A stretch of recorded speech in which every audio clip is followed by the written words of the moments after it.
3. Growing up in a school. My mother started school when she was 6 and stopped the same term. She was unusual in the village as she had a father and brothers who encouraged her to go to school. She was the only girl in a class of boys. She carried her bag of books proudly into school and claims she was brighter than the boys. But every day she would leave behind her girl cousins playing at home and she envied them. There seemed no point in going to school just to end up cooking, cleaning, and bringing up children. So, one day she sold her books for 9 annas, spent the money on boiled sweets, and never went back. Her father said nothing. She says he didn't even notice, as he would set off early every morning after a breakfast of cornbread and cream, his German pistol strapped under his arm, and spend his days busy with local politics or resolving feuds. Besides, he had 7 other children to think about. It was only when she met my father that she felt regret. Here was a man who had read so many books, who wrote her poems she could not read, and whose ambition was to have his own school. As his wife, she wanted to help him achieve that. For as long as my father could remember, it had been his dream to open a school, but with no family contacts or money, it was extremely hard for him to realize this dream. He thought there was nothing more important than knowledge. He remembered how mystified he had been by the river in his village, wondering where the water came from and went to, until he learned about the water cycle from the rain to the sea. His own village school had been just a small building. Many of his classes were taught under a tree, on the bare ground. There were no toilets, and the pupils went to the fields to answer the call of nature. Yet he says he was actually lucky. His sisters, my aunts, did not go to school at all, just like millions of girls in my country. Education had been a great gift for him. He believed that lack of education was the root of all Pakistan's problems. Ignorance allowed politicians to fool people and bad administrators to be re-elected. He believed schooling should be available for all, rich and poor, boys and girls. The school that my father dreamed of would have desks and a library, computers, bright posters on the walls, and, most important, washrooms. My grandfather had a different dream for his youngest son. He longed for him to be a doctor, and, as one of just 2 sons, he expected him to contribute to the household budget. My father's elder brother Said Ramzan had worked for years as a teacher at a local school. He and his family lived with my grandfather, and whenever he saved up enough of his salary, they built a small concrete hujra at the side of the house for guests. He brought logs back from the mountains for firewood, and after teaching, he would work in the fields where our family had a few buffaloes. He also helped Baba with heavy tasks like clearing snow from the roof. When my father was offered a place for his A-levels at Jahanjeb College, which is the best further education institution in Swat, my grandfather refused to pay for his living expenses. His own education in Delhi had been free. He had lived like a talib in the mosques, and local people had provided the students with food and clothes. Tuition at Jahanjeb was free, but my father needed money to live on. Pakistan doesn't have student loans, and he had never even set foot in a bank. The college was in Saidu Sharif, the twin town of Mingora, and he had no family there with whom he could stay. There was no other college in Shangla, and if he didn't go to college, he would never be able to move out of the village and realize his dream. My father was at his wits' end and wept with frustration. His beloved mother had died just before he graduated from school. He knew if she had been alive, she would have been on his side. He pleaded with his father, but to no avail. His only hope was his brother-in-law in Karachi. My grandfather suggested that he might take my father in so he could go to college there. The couple would soon be arriving in the village as they were coming to offer condolences after my grandmother's death. My father prayed they would agree, but my grandfather asked them as soon as they arrived, exhausted after the 3-day bus journey, and his son-in-law refused outright. My grandfather was so furious he would not speak to them for their entire stay. My father felt he had lost his chance and would end up like his brother teaching in a local school. The school where Uncle Khan Dada taught was in the mountain village of Sevur, about an hour and a half's climb from their house. It didn't even have its own building. They used the big hall in the mosque, where they taught more than 100 children ranging from 5 to 15 years old. The people in Sevur were Gujars, Kohistanis, and Miyas. We regard Miyas as noble or landed people, but Gujars and Kohistanis are what we call hilly people, peasants who look after buffaloes. Their children are usually dirty and they are looked down upon by Pashtuns, even if they are poor themselves. They are dirty, black and stupid, people would say. Let them be illiterate. It is often said that teachers don't like to be posted to such remote schools and generally make a deal with their colleagues so that only one of them has to go to work each day. If the school has two teachers, each goes in for 3 days and signs the other in. If it has 3 teachers, each goes in for just 2 days. Once there, all they do is keep the children quiet with a long stick as they cannot imagine education will be any use to them. My uncle was more dutiful. He liked the hilly people and respected their tough lives. So he went to the school most days and actually tried to teach the children. After my father had graduated from school, he had nothing to do, so he volunteered to help his brother. There his luck changed. Another of my aunts had married a man in that village, and they had a relative visiting called Nasir Pacha, who saw my father at work. Nasir Pacha had spent years in Saudi Arabia working in construction, making money to send back to his family. My father told him he had just finished school and had won a college place at Jahangir. He did not mention he could not afford to take it as he did not want to embarrass his father. Why don't you come and live with us? Asked Nasir Pacha. Oh, I was so happy, by God, says my father. Pacha and his wife Jajai became his second family. Their home was in Spalbandi, a beautiful mountain village on the way to the White Palace, and my father describes it as a romantic and inspirational place. He went there by bus, and it seemed so big to him compared to his home village that he thought he'd arrived in a city. As a guest, he was treated exceptionally well. Jajai replaced his late mother as the most important woman in my father's life. When a villager complained to her that he was flirting with a girl living across the road, she defended him. Ziauddin is as clean as an egg with no hair, she said. Look instead to your own daughter. It was in Spalbandi that my father came across women who had great freedom and were not hidden away as in his own village. The women of Spalbandi had a beautiful spot on top of the mountain where only they could congregate to chat about their everyday lives. It was unusual for women to have a special place to meet outside the home. It was also there that my father met his mentor Akbar Khan, who, although he had not gone to college himself, lent my father money so he could.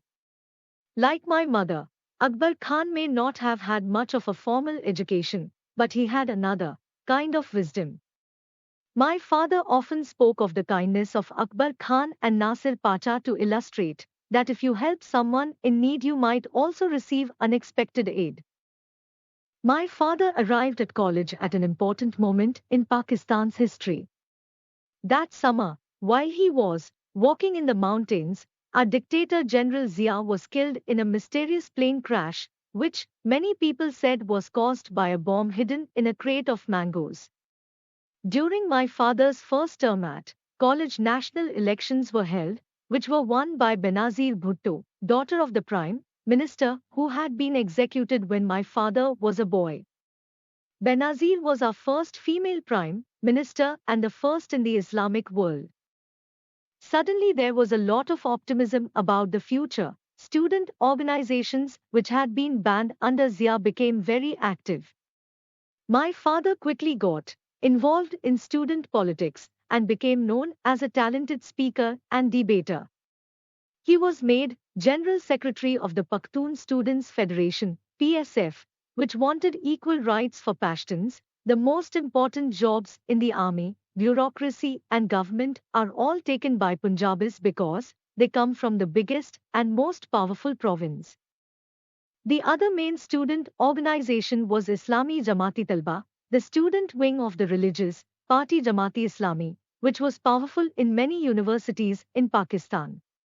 They provided free textbooks and grants to students but held deeply intolerant views, and their favorite pastime was to patrol universities and sabotage music concerts. The party had been close to General Zia and done badly in the elections. The president of the students' group in Jahangir College was Ihsan ul Haq Haqqani. Though he and my father were great rivals, they admired each other and later became friends. Haqqani says he is sure my father would have been president of the PSF and become a politician if he had been from a rich Khan family. Student politics was all about debating and charisma, but party politics required money. One of their most heated debates in that first year was over a novel. The book was called The Satanic Verses by Salman Rushdie, and it was a parody of the Prophet's life set in Bombay. Muslims widely considered it blasphemous, and it provoked so much outrage that it seemed people were talking of little else. The odd thing was no one had even noticed the publication of the book to start with. It wasn't actually on sale in Pakistan, but then a series of articles appeared in Urdu newspapers by a mullah close to our intelligence service, berating the book as offensive to the Prophet and saying it was the duty of good Muslims to protest. Soon mullahs all over Pakistan were denouncing the book, calling for it to be banned, and angry demonstrations were held. The most violent took place in Islamabad on 12 February 1989, when American flags were set alight in front of the American Center, even though Rushdie and his publishers were British. Police fired into the crowd, and 5 people were killed. The anger wasn't just in Pakistan. 2 days later, Ayatollah Khomeini, the supreme leader of Iran, issued a fatwa calling for Rushdie's assassination. My father's college held a heated debate in a packed room. Many students argued that the book should be banned and burned and the fatwa upheld. My father also saw the book as offensive to Islam but believes strongly in freedom of speech. First, let's read the book and then why not respond with our own book, he suggested. He ended by asking in a thundering voice my grandfather would have been proud of, is Islam such a weak religion that it cannot tolerate a book written against it? Not my Islam. For the first few years after graduating from Jahangir, my father worked as an English teacher in a well-known private college. But the salary was low, just 1,600 rupees a month, around £12, and my grandfather complained he was not contributing to the household. It was also not enough for him to save for the wedding he hoped for to his beloved To Pekai. One of my father's colleagues at the school was his friend Mohammad Naeem Khan. He and my father had studied for their bachelor's and master's degrees in English together and were both passionate about education. They were also both frustrated as the school was very strict and unimaginatively. Neither the students nor the teachers were supposed to have their own opinions, and the owner's control was so tight they even frowned upon friendship between teachers. My father longed for the freedom that would come with running his own school. He wanted to encourage independent thought and hated the way the school he was at rewarded obedience above open-mindedness and creativity. So when Naeem lost his job after a dispute with the college administration, they decided to start their own school. Their original plan was to open a school in my father's village of Shahpur, where there was a desperate need. like a shop in a community where there are no shops, he said. But when they went there to look for a building, there were banners everywhere advertising a school opening. Someone had beaten them to it. So they decided to set up an English language school in Mingora, thinking that, since what was a tourist destination, there would be a demand for learning in English, as my father was still teaching. Naim wandered the streets looking for somewhere to rent. One day he called my father excitedly to say he'd found the ideal place. It was the ground floor of a two-story building in a well-off area called Landikas with a walled courtyard where students could gather. The previous tenants had also run a school, the Ramada School. The owner had called it that because he had once been to Turkey and seen a Ramada hotel. But the school had gone bankrupt, which perhaps should have made them think twice. Also, the building was on the banks of a river, where people threw their rubbish and it smelled foul in hot weather. My father went to see the building after work. It was a perfect night with stars and a full moon just above the trees, which he took to be a sign. I felt so happy, he recalls. My dream was coming true. Naim and my father invested their entire savings of 60,000 rupees. They borrowed 30,000 rupees more to repaint the building, rented a shack across the road to live in, and went from door to door, trying to find students. Unfortunately, the demand for English tuition turned out to be low, and there were unexpected drains on their income. My father's involvement in political discussions continued after college. Every day his fellow activists came to the shack or the school for lunch. "We can't afford all this entertaining," Naeem would complain. It was also becoming clear that while they were best friends, they found it hard to work as business partners. On top of that, there was a stream of guests from Shangla now that my father had a place for them to stay. We Pashtuns cannot turn away relatives or friends, however inconvenient. We don't respect privacy and there is no such thing as making an appointment to see someone. Visitors can turn up whenever they wish and can stay as long as they want. It was a nightmare for someone trying to start a business and it drove Naim to distraction. He joked to my father that if either of them had relatives to stay, they should pay a fine. My father kept trying to persuade Naim's friends and family to stay so he could be fined too. After 3 months, Naim had had enough. "We are supposed to be collecting money in enrollment fees. Instead, the only people knocking on our doors are beggars. This is a Herculean task," he added. "I can't take any more." By this time, the two former friends were hardly speaking to each other and had to call in local elders to mediate. My father was desperate not to give up the school, so agreed to pay Naim a return on his share of the investment. He had no idea how. Fortunately, another old college friend called Hidayatullah stepped in and agreed to put up the money and take Naim's place. The new partners again went from door to door, telling people they had started a new kind of school. My father is so charismatic that Hidayatullah says he is a kind of person who, if invited to your house, will make friends with your friends. But while people were happy to talk to him, they preferred to send their children to established schools.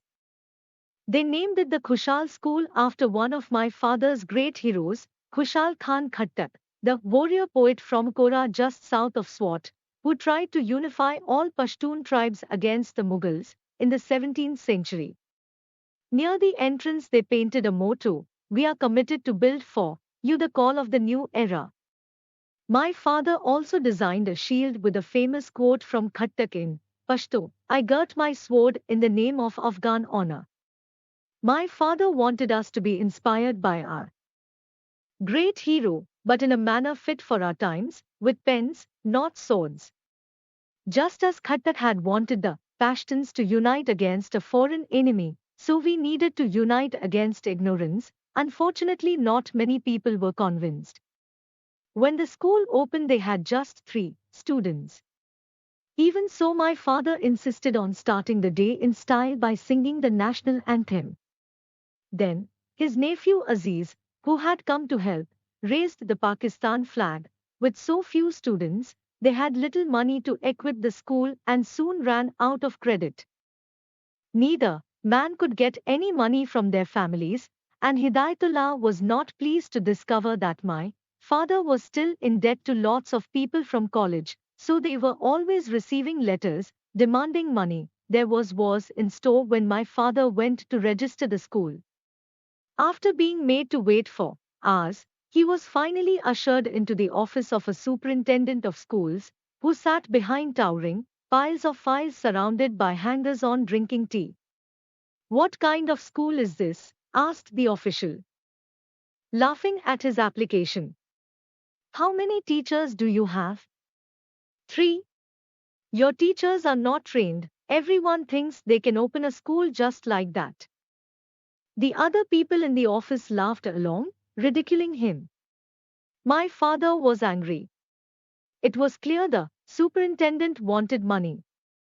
Pashtuns cannot stand anyone belittling them, nor was he about to pay a bribe for something he was entitled to. He and Hidayatullah hardly had money to pay for food, let alone bribes. The going rate for registration was about 13,000 rupees, more if they thought you were rich. And schools were expected to treat officials regularly to a good lunch of chicken or trout from the river. The education officer would call to arrange an inspection, then give a detailed order for his lunch. My father used to grumble, "We're a school, not a poultry farm." So when the official angled for a bribe, my father turned on him with all the force of his years of debating. "Why are you asking all these questions?" he demanded. "Am I in an office, or am I in a police station or a court? Am I a criminal?" He decided to challenge the officials to protect other school owners from such bullying and corruption. He knew that to do this he needed some power of his own, so he joined an organization called the SWAT Association of Private Schools. It was small in those days, just 15 members, and my father quickly became vice president. The other principals took paying bribes for granted, but my father argued that if all the schools joined together they could resist. "Running a school is not a crime," he told them.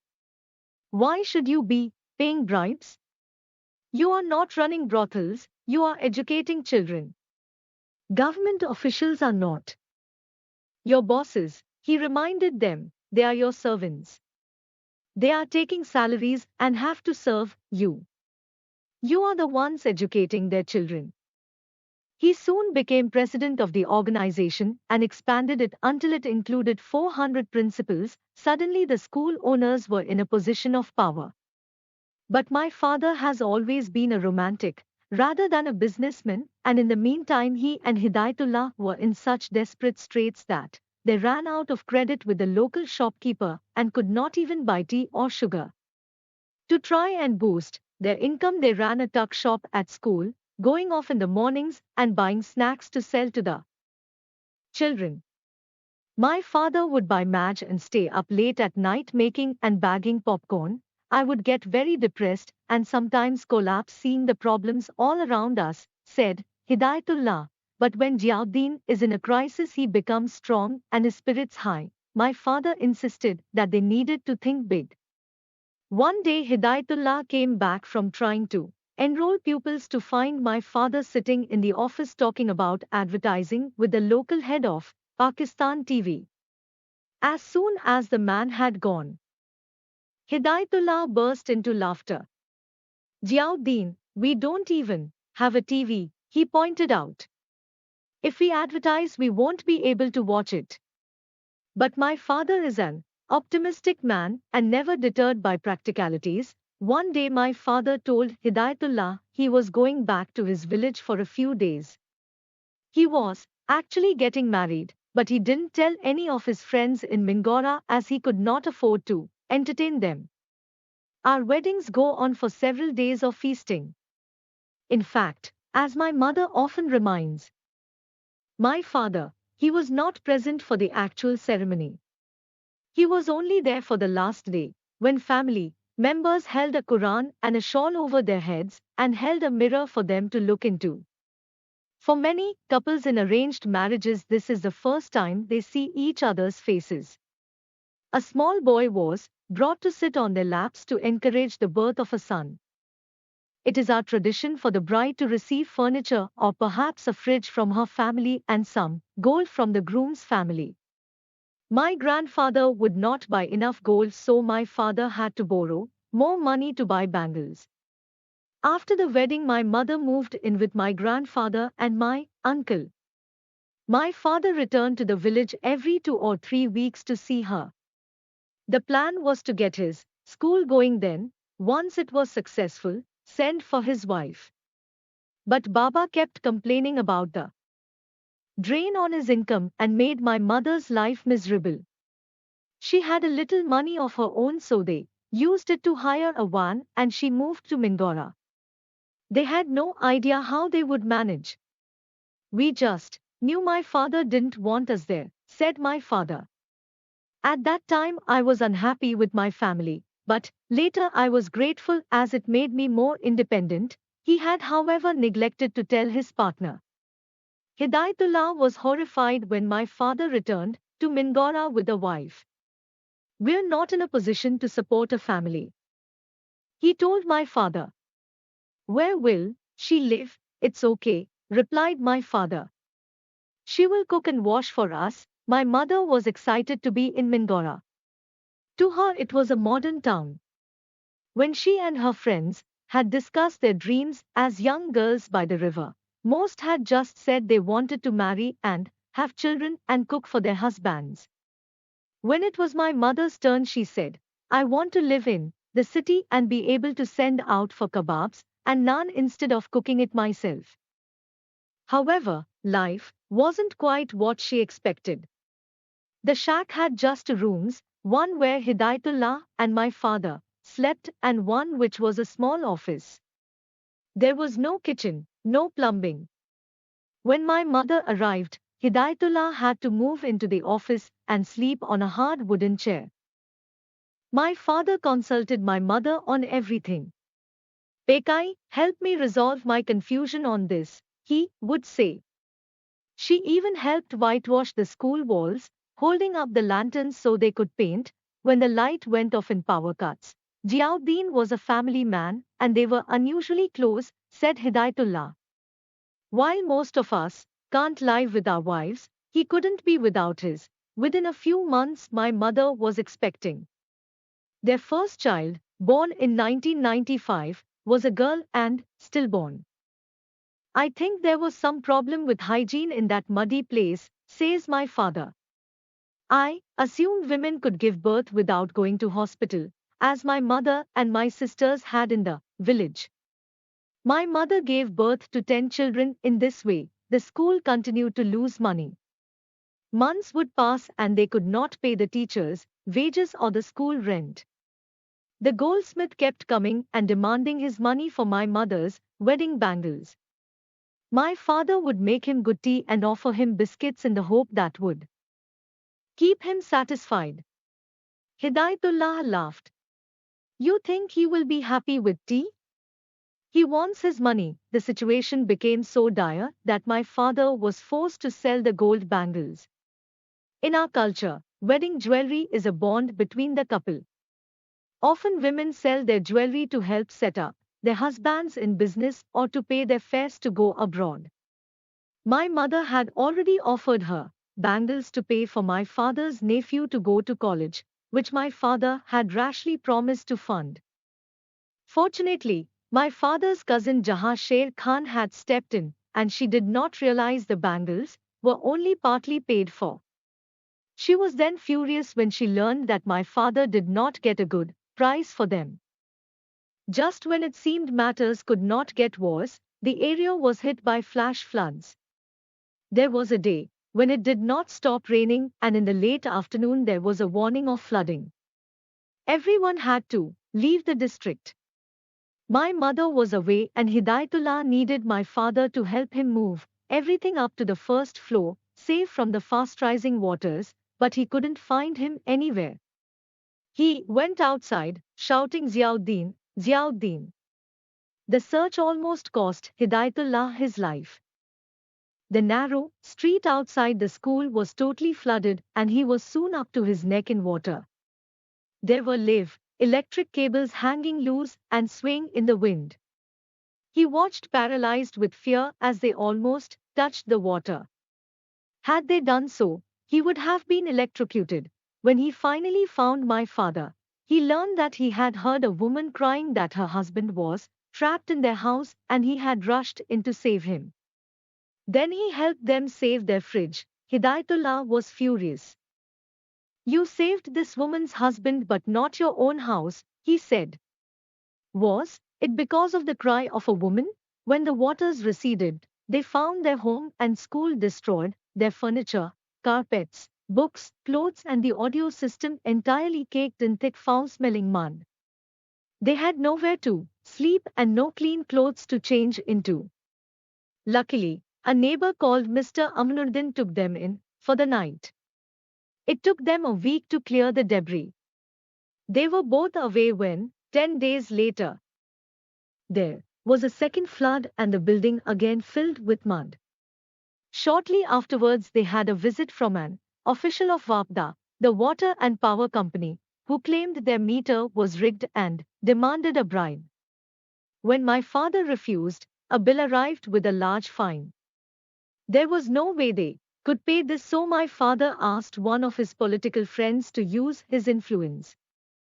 It started to feel as though the school was not meant to be, but my father would not give up on his dream so easily. Besides, he had a family to provide for. I was born on 12th July 1997. My mother was helped by a neighbor who had delivered babies before.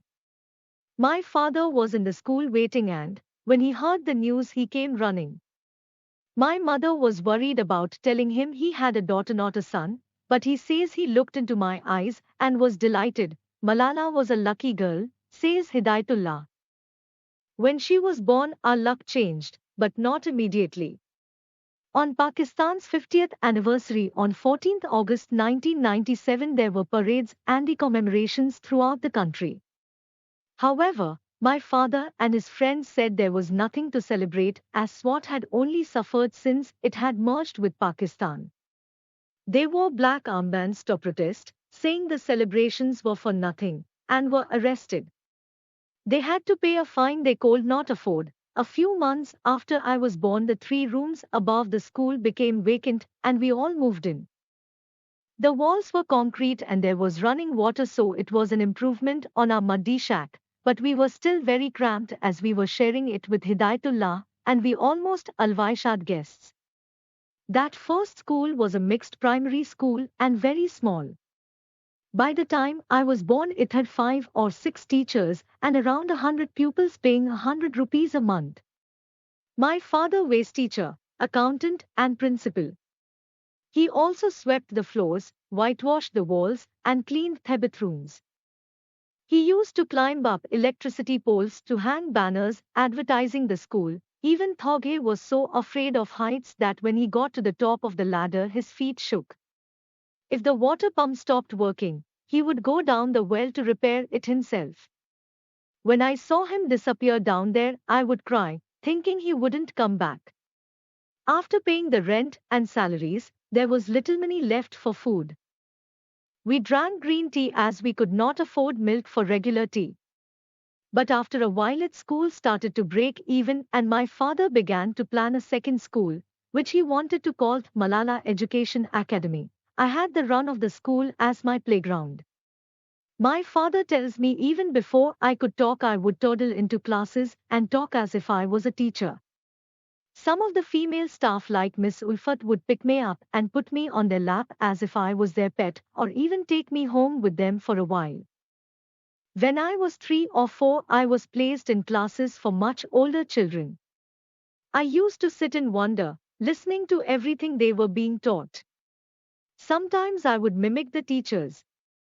You could say I grew up in a school, as my father had found with Naeem. It is not easy to mix business and friendship. Eventually, Hidayatullah left to start his own school and they divided the students, each taking 2 of the 4 years. They did not tell their pupils as they wanted people to think the school was expanding and had 2 buildings. Though Hidayatullah and my father were not speaking at that time, Hidayatullah missed him so much he used to visit me. It was while he was visiting one afternoon in September 2001 that there was a great commotion and other people started arriving. They said there had been a big attack on a building in New York, 2 planes had flown into it. I was only 4 and too young to understand. Even for the adults, it was sure to imagine the biggest buildings in SWAT are the hospital and a hotel, which are 2 or 3 stories. It seemed very far away. I had no idea what New York and America were. The school was my world and my world was the school. We did not realize then that 9/11 would change our world too and would bring war into our valley. So, this is part 3. Part 4 is in next video. Thank you for watching this video. For more videos, please subscribe to the channel and do comment and like.